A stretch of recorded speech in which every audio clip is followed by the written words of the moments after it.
What's up guys, and welcome to another tutorial.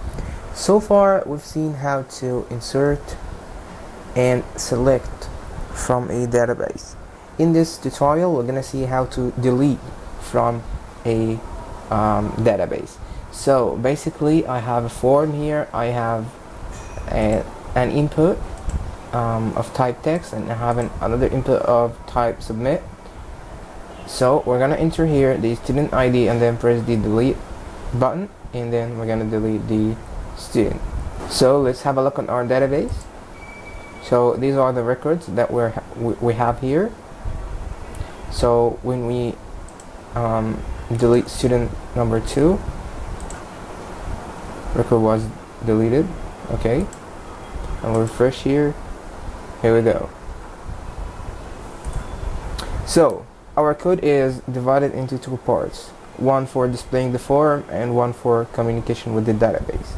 And as I've just said, we're having an input of type text, which is student ID, and then an input of type submit, which is the submit button.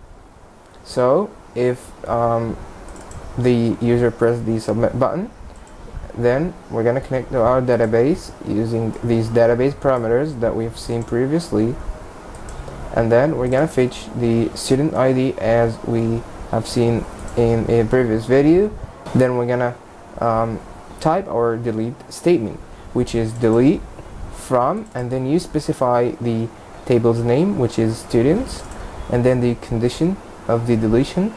So our condition is that the student ID will be equal to the student ID that we specified in the form. And then we're gonna execute our query, and then if the result is true, then our record was deleted. After this, we close our MySQL connection. So that's it guys for this tutorial. Thanks a lot for watching. See you in the next one.